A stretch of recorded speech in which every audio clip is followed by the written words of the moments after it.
A todos, hoy vamos a ver el algoritmo para dibujar líneas usando una función propia, el algoritmo de Bresenham y el algoritmo DDA.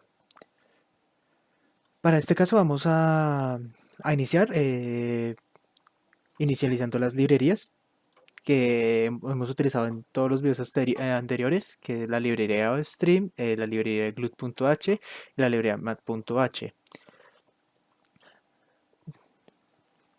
Para vamos a, este algoritmo es igual al que mostramos en el video anterior de cómo pintar una línea, que fue un algoritmo que diseñé yo mismo. Pero en este caso vamos a ampliar el anterior algoritmo, permitiendo que el usuario decida si utilizar ese algoritmo, el que denominamos pintalínea, o el algoritmo de Bresenham o el algoritmo de DDA. Entonces, primero definimos la ventana, como ya hemos estado trabajando anteriormente, el prototipo que ya hemos utilizado anteriormente, aunque en este caso añadiremos el menú para que el usuario decida qué tipo de algoritmo va a usar para dibujar la línea. El main, que ya está dado por los videos anteriores, que viene siendo, que contiene las librerías GLUT, las instrucciones de la librería GLUT para inicializar el programa, como viene siendo GlutenIt, GlutenIt Display Mode, la posición de la ventana, el tamaño de la ventana, etcétera, etcétera, etcétera.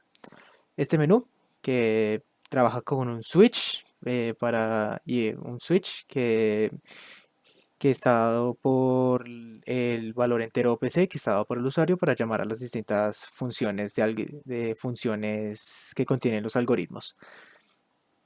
Esta función de ejes, que como ya hemos visto, es para dibujar los ejes de nuestro plano cartesiano, la función pintapixel, la función mouse, que viene siendo exactamente igual a la que trabajamos en el video anterior y explicamos en el video anterior, la función pintalínea, que es la función que he diseñado, que es exactamente igual al del video anterior, con la excepción que vamos a dibujarla con un tamaño de píxel 1, que es para que podamos ver cómo se dibuja los píxeles, para verlos más precisos, por decirlo así. Listo, vamos a empezar hablando ahora sí de los nuevos algoritmos, que viene siendo este nuevo algoritmo que es el Bresenham. El algoritmo de Bresenham o el algoritmo de punto medio se basa principalmente en probar el signo de una variable cuyo el valor es proporcional a la diferencia entre las separaciones de las dos posiciones del píxel con respecto a la línea real que se quiere dibujar. Para eso vamos a crear esta función que llame Bresenham y que va a recibir las posiciones de los dos puntos donde se va a dibujar la línea, que se capturan con el mouse. Entonces primero vamos a definir todas estas variables de tipo entero, el delta de x, el delta de y, un contador, la variable que acabo de explicar, el incremento en x, el incremento en y, y dos incrementos separados y variables x y y. Primero definimos delta x, delta de y, como ya sabemos, x2 menos x1, y2 menos y1, y vamos a empezar. Vamos a darle valores a dx y de y. Bueno, los signos de dx y de y. ¿Cómo? Pues si dx es menor a 0, pues dx va a ser negativo. Si de y es menor a 0, entonces de y va a ser negativo. Cuando realizamos eso, decimos que el incremento en x va a ser igual a 1. Ahora, si miramos bien, si el x2, que es la coordenada del punto 2 en x, es menor que la coordenada del primer punto en x, entonces el incremento en x va a ser menos 1. De la misma manera, decimos que el incremento en y va a ser 1. Pero de una vez hacemos el otro condicional, que es que si y2 es menor a y1, el incremento en y va a ser menos 1, perdón. Definimos x y y como x1, y1. Y ahora empezamos el ciclo, vamos a hacer el ciclo for para dibujar los píxeles cuando delta x es mayor a de y. Entonces, primero dibujamos el píxel, un píxel en las posiciones XY de este color, el tamaño 1. Ahora vamos a calcular la constante E, que va a ser 2 multiplicado dy menos dx. Asimismo, el incremento 1 ahora va a ser 2 por dy menos dx. Y el incremento de los dos va a ser 2 por dy. Iniciamos un ciclo for en donde va a ir desde el i va a ir desde 0 hasta dx con un incremento de 1 en 1. En donde hacemos un condicional en donde cuando e sea mayor o igual a 0, y va a ser igual al y más el incremento en y e va a ser igual a e más el incremento 1. Si esta condición no se cumple, que e sea mayor o igual a 0, entonces e va a ser igual a e más el incremento 2 y x va a ser igual a x más el incremento en x. Y pintamos el píxel. Acá se acaba el primer for para dibujar la línea cuando de x es mayor a delta de y. Ahora, en cambio, si delta de y es mayor que delta de x, vamos a calcular e como 2 por dx menos dy, el incremento en 1 2 por dx menos dy y el incremento en 2 por dx. Si vemos la diferencia en esto es que acá utilizamos, por ejemplo, el incremento 2 es 2 por dy y acá el incremento en 2 va a ser 2 por dx. También tenemos cambios en el incremento en 1, como que primero va a estar va a ser dx menos dy en vez de dy menos dx. De igual manera acá, dx va a ser dx menos dy en vez de dy menos dx. Listo, una vez calculamos estos dos valores, iniciamos el ciclo for, que va a ir desde 0 hasta dy. En el anterior, cuando dx es mayor, utilizamos en el ciclo for dx, en este caso como dy es mayor, entonces i va a ir hasta dy. En donde hacemos el mismo condicional, que si es mayor o igual a 0, entonces x va a ser igual a x más el incremento en x, y e va a ser igual a e más el incremento en 1. Si es menor que 0, entonces e va a ser igual a e más el incremento en 2. Luego, después decimos que y va a ser igual a y más el incremento en y llamamos a la función petapixel.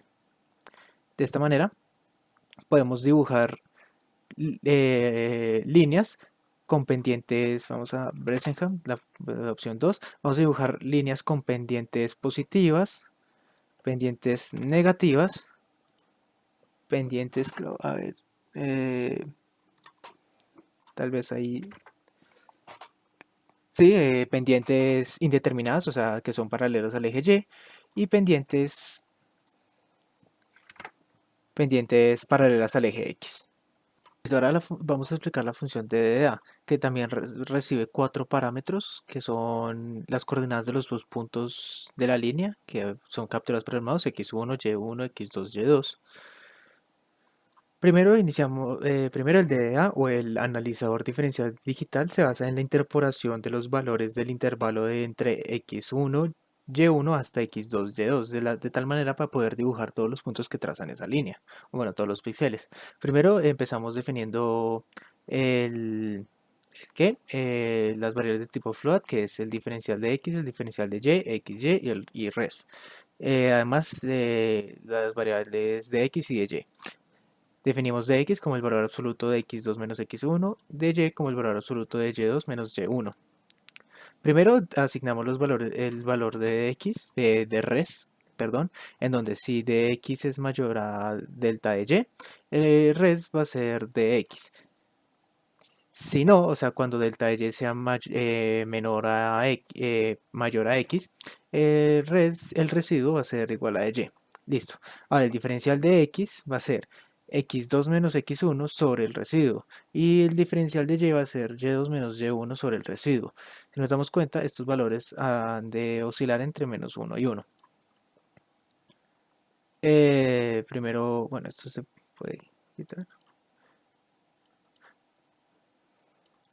Bueno, x va a ser... no.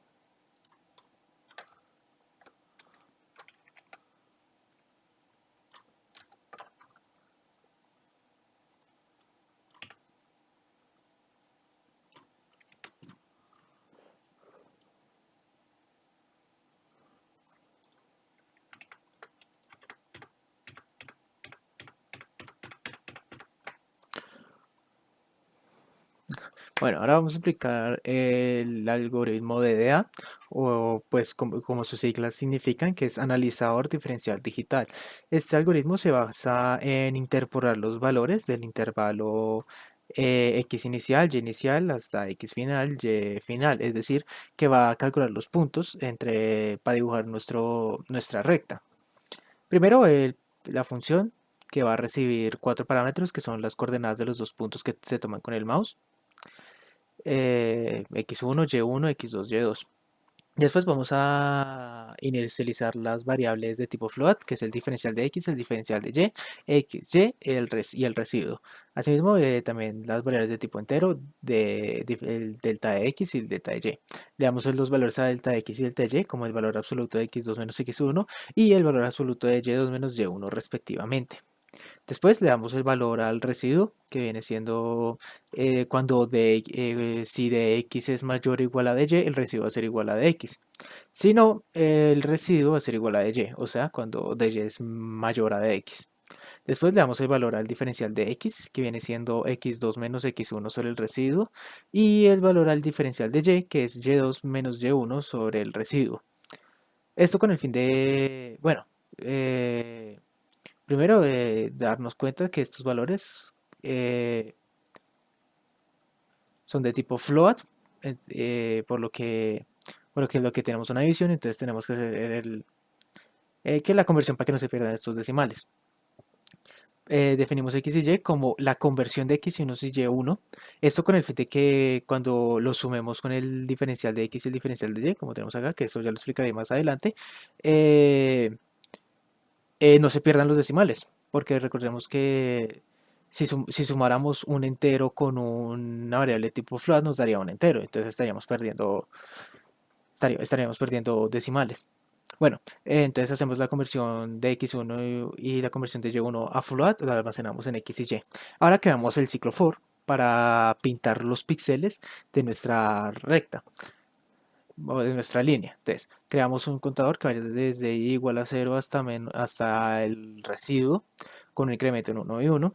Se llama la función pintapixel, redondeando el valor float, o sea, redondeando los decimales de la coordenada en x, asimismo en la coordenada en y, porque vamos a dibujar es un píxel en sí, no, pues, o sea, como una, o sea, ¿cómo decirlo? Vamos a pintar un píxel y no pues 0.5 píxeles. Eso no tiene lógica. Vamos a pintar la posición en la coordenada tales y en la coordenada en X y la coordenada en Y. El color del píxel y el tamaño del píxel. Luego definimos X como la suma de X más el delta de X, el diferencial de X, perdón, y Y como la suma de Y más el diferencial de Y. Se repite todo este ciclo for para crear nuestra línea. Como lo podemos ver, ponemos dos puntos en estas coordenadas, menos 216, menos 39 y menos 78 y 156. La opción 3 en nuestro menú para dibujar nuestra línea es con pendiente positiva, con pendiente negativa sería así, con pendiente 0. Bueno, no quedó tan recta, tal vez ahí. No le estoy como dando para que sea para el eje X. Bueno, más tarde lo intentamos. Y pendiente indeterminado, o sea, paralela al eje Y. A esa sí le dimos. Vamos a ver si podemos hacer la paralela al eje X. Pues dibujémoslo acá entonces. Tic. Tic. Bueno, fue un poquito. Bueno, pero de todas maneras la dibuja. Y ya, este sería el video para explicar los distintos tipos de pintar una línea, que viene siendo con la función que vimos en el anterior video, con el algoritmo de Bressingham y el algoritmo de DA. Espero que les haya gustado este video y nos vemos en el próximo.